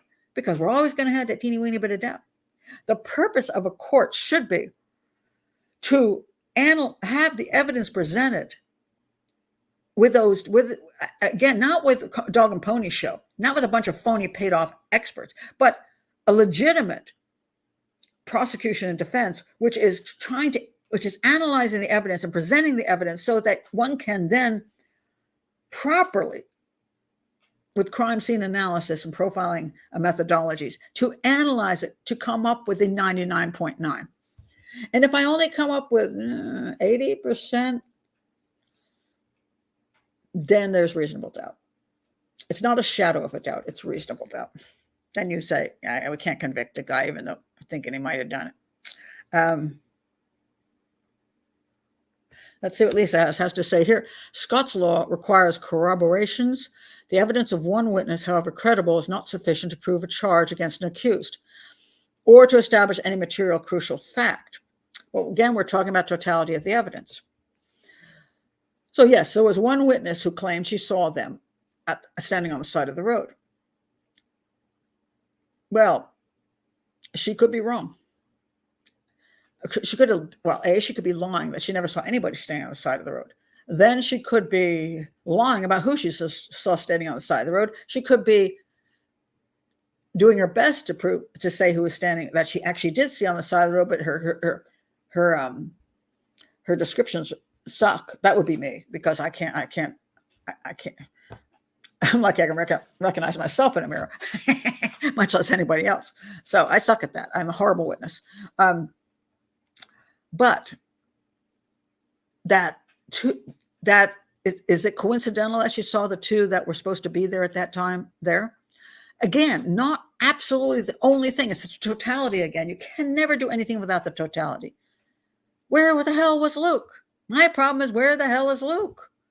If he was called to meet her, where was he? And I would love to see we don't even get to see the police. And now there's claims, of course, that he was interrogated without a lawyer, without his mom. I don't know if that's true. Again, we're hearing it from one side. We don't have the information to prove whether it's true or not. But I'm still wondering, what the heck did he say he was doing for those freaking 6 hours? Outside of, in the middle of the 6 hours, he was making potatoes and calling the clock at home. I'd love to see the interviews. I would. And I've seen nothing that explains, not even the defense even tries to explain where the hell he was. I mean, theoretically, he could have just been picking flowers in a field for 6 hours. I mean, but is that what he said he did? Where was he? What was he doing for all that time? Like I say, the only time that is accounted for is he's supposedly seen at the East End, supposedly seen at the West End, with enough time in between to knock her off and a distance. And then after that, the only place he's seen from 5 whatever to 10, 11 at night is his family saying he's making potatoes at the time. Well, no, that was even before. Even so, so he's at the East End, then he's making potatoes, then he's at the West End, and then he's missing for hours. What was he doing for the next 3 or 4 hours? I mean, where is he? I can't find that. If anybody finds that, in the comments below, if you actually have a proper link to legal or police reports that say where he was and what he was doing and his answers, please post that. Please do not put in other YouTube channels, because a lot of them are gossip and garbage channels and grifter channels, and I don't like them I don't like them being linked to, because it's more gossip. I don't want to send people to gossip channels. So if you're just getting something off of the internet that's just unreliable, please don't put it there. But if you have an actual link to police report, please do, because I would like to know these things, because I don't. I just find that it's like we've gotten into this point where the jury is no longer in the courtroom. The jury is the general public. They're making the decisions whether this guy goes free or not. The general public getting their information from, and at this point, almost 100% from the defense. They don't even get to hear from. See, both of these shows that were on, the 2 documentaries, you didn't hear from the prosecution or police at all, or Jodi's family. Just the defense side, 100% defense side. And we see it. Is this the making a murderer of Scotland? I mean, is this what's going on here? Is we just hear one side of this and we can't evaluate whether the information is even accurate? And we can't. So people just fall for it, because she's long dead 20 years, but this guy's still alive and can sit there and make you feel sad for him. Now, if he was really imprisoned wrongly, that is sad. And he should get his appeal. But I think what's going to happen is, if they keep pushing this with the general public becoming the jury, he'll get the appeal, and then the next group that comes in will be highly influenced by the documentaries, and they'll find him not guilty or not proven, and then he'll be out. I don't know. I think there's a lot of ignorant people everywhere, Kelly, not just Americans. Good God. Everywhere. Believe me, I know. I know, because I've been around those on the internet, and they come in from everywhere.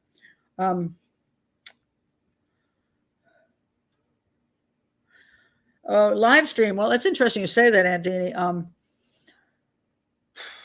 There came a point where I would not do anything that was taped. I would only do live, because I want people to at least hear what I had to say. So I started doing no tape TV and only live TV. But then I got so little chance to say anything, and a lot of times I was the other people, they set up like a panel that was then set up to attack me and trash me, and then that became tiresome, because it was still agenda driven. Although I did get to say my own words, which was nice. But now that's why I do YouTube. And that's why I also like to do live YouTube. Because what you see is what you get. It's not always pretty. But I prefer to do it live. Now, occasionally I do things that are taped, but they're also not edited, because I have no ability to edit, and I just don't like to. But I love doing live, because at least you can be fairly assured that I'm not sitting here redoing everything and making sure, I didn't, I don't, putting all in a package, a neat little package for you. I'm just speaking from my heart, from my brain, and you get what you get. And so you can learn from this. You can analyze what I say. but you get what you get. And I think that one of the problems we have is things are so well packaged these days that and agenda driven that we just can't sit down and have a really good, interesting discussion. I have always thought, under certain circumstances, I wouldn't mind doing a show with somebody else who we actually discuss things intelligently. But I so far haven't had that opportunity or a situation which I would be comfortable with. So I do it by myself.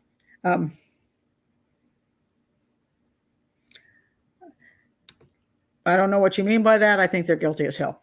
I don't know if you think that. I don't know which way you're on that one, but West Memphis 3, I think, is guilty. But we've had so many documentaries, and they're so cleverly done that I'm having trouble. It's interesting that in the long run, I haven't found very many documentaries. I fall on the side of the defense side. I mean, Making a Murderer, I think, is a ghastly, horrific, the worst example of manipulation I've ever seen. Because Stephen Avery, if you had to pick somebody who's guilty as hell, I mean, I give him another chance before I get, and let Stephen Avery have another breath. Stephen Avery is like the overwhelming evidence of Stephen Avery, physical overwhelming evidence. It's crazy. There's some circumstantial, but a whole bunch of it is just absolutely physical as heck. And yet they still trying to make Stephen Avery out as being this nice guy instead of the completely murderous psychopath that he is, sexual psychopath. And he would be a serial killer if he had more opportunities. Stephen Avery, that's the worst example. West Memphis 3 was doing back in the day, the 3 guys that were involved in it, who were convicted of it. Yes, they were gothy, but I mean, Damien Eccles is the scariest creature, or a very scary creature back then. Still is a scary creature to me. I believe he's the ringleader of this thing. I don't believe it was a satanic crime. I believe it was a thrill kill by 3 kids, and he led it. I think they had the right guys, and now they're just out there pointing fingers again and making stupid statements. And then there was one more. What was the other one that came out recently that I also thought was like, wow, that one too? I don't think. So I'm like, I end up, and it's funny because I'm watching defense things, and I'm waiting to be convinced, and yet I'm not being convinced at all, even by a completely one-sided agenda. So Leslie's out of here. Super educational. Thank you. I try. And Aunt Deanie, the hair clip analysis was brilliant. Yes. Yay. And, this is one thing I think is always important. Why I like a team.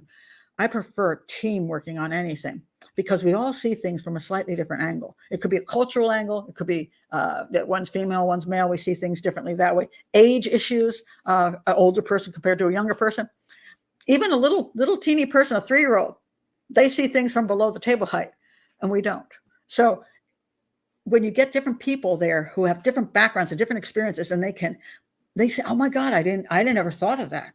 Wow, that's incredible. And then you see it and you're like, huh, that is great input. So Aunt Deanie, I thought that was fabulous. Oh, thank you, Aunt Deanie.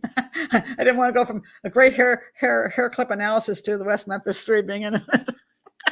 Although I will understand why people think they are.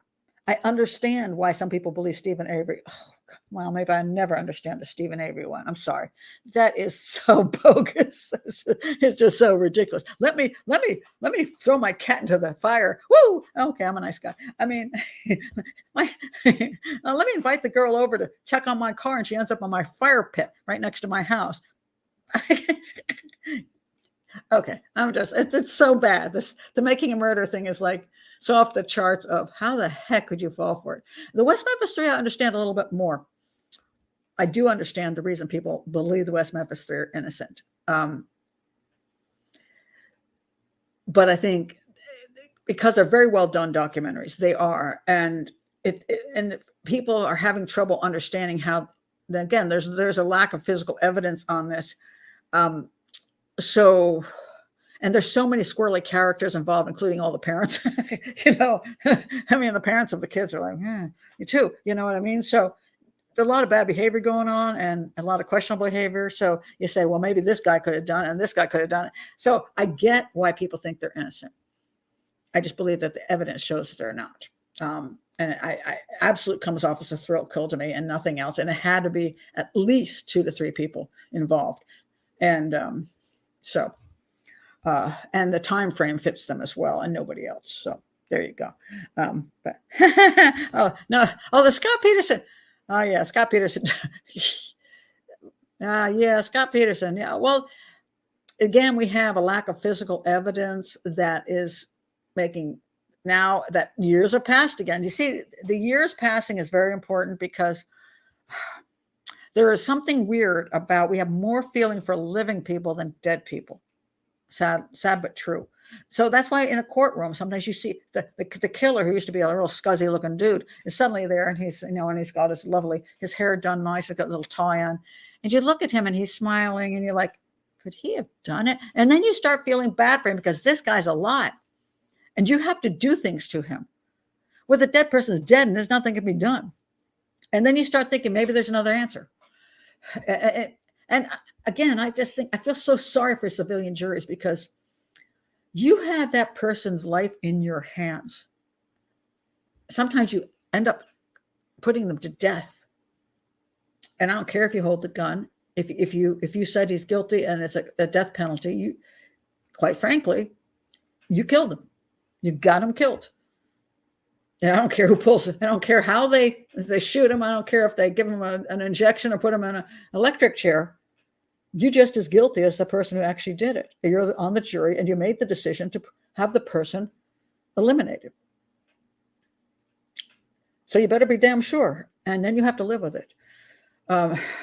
That's one of the reasons. The only reason I'm against the death penalty, well, I'm not even against the death penalty, but the only reason I would be for eliminating the death penalty is for the jury, for the people who have to make the decision, because I just think that's not something they should have to do. Regular people, the 12 people of a bus stop, nice people, without any training, trying to decide this life and death for somebody. I just think it's cruel to the jury. I think it's cruel to make them look at videos and of people being murdered. So to see crime scene photos that are horrific, to have to try to wade through understanding stuff they don't understand and then trying to do the best they can to come up with an answer that's right for putting this guy in prison or getting him executed. What the heck? 12 regular people, or in Scotland, a few more. I think it's cruel. So the only reason I don't have any problem with the death penalty for people who is unquestionable that they committed the crime. Unquestionable, especially serial killers. When you go in a guy's house and he's got 6 children in his walls, I'm good for let's just not even wait 365 days. We can take care of him. Scott Peterson, I would have given him life. I don't think I would have given him a death penalty, only because I believe 100% he did it. Killed his wife and little kid. But just because of that teeny possibility, he's not a serial killer. Yeah, give him a life. But my life thing means you don't get to go on the computer. You don't get to have girlfriends. You don't have prison dating sites, and you don't get to get married and get women pregnant while you're in there. That's for the men. For the women, same thing. All right, that's my speech for tonight. Marie says, this has been very interesting. I hate when I can't trust information. Me too. But that's why I'm here. I want to know the facts, which I don't even have for you, Marie. I'm glad you like my experience, but you see, I'm frustrated over the fact I can't find the facts. And somebody could say, well, then why the hell are you talking about this? Well, I am, because people have been putting out all kinds of documentaries based on questionable facts. They don't know the facts, or they do, and they're lying to you. That's even more wrong. So what I'm trying to do is say at least what the problem is, what I know and what I don't know, and how I'd analyze it based on what I know. And again, educational. I'm not sitting here trying to get him to do anything to his case. But yeah. So being so European, I'm against the death penalty. I'm not going to get into politics because that always goes really badly. The only problem I have, and I'll say this because this is It's just an important issue. Is that I'm not fond of the Innocence Project, not because they want to get innocent people out of prison or save their lives, but because they oftentimes get guilty people out and know, again, they're against the death penalty, not into saving innocent people. They're the anti-death penalty people. So what they do is they'll get anybody out of jail. They don't care if that guy's a serial killer out of prison. They're like, oh, he didn't do it. And a lot of times I've gone back into the information, the appeals, and that guy sure as heck did do it. And they didn't care. They just wanted to get rid of the death penalty. So I am opposed to them because they're liars. They're liars. They have huge amount of media support, and they don't care about the truth. And I state that, Innocence Project, I have a problem with you. I wish you were doing exactly what you should be doing, which is only getting out people that you can prove are innocent. And that's not what you do. So anyway, there's my second diatribe. Anyway, that's going to be it for today. I'm really hungry. I want to go eat. So I'm going to make my little dinner. And I'll be back this week with a hangout. And I haven't decided on next week's show yet. So not sure where I'm going with that. But anyway, I'm glad you were here. This is a fascinating case to study. I wish I had more information. That's all I can say. I wish I could have found all the information. And I'm not saying it doesn't exist, but I wasn't able to access it in a reasonable period of time. Again, if somebody, sometimes here's what I wish. I wish the people that want to free somebody would hire somebody like me to be devil's advocate, because I would go to Scotland. I would pull every shred of information. I would do interviews. And if I came up with, I didn't think this guy did it, after all, I would say that. I would say, hey, I was on the other side, but I'm not again on the other side. I just, right now, my analysis would say the likelihood of him committing the crime was higher than anybody else.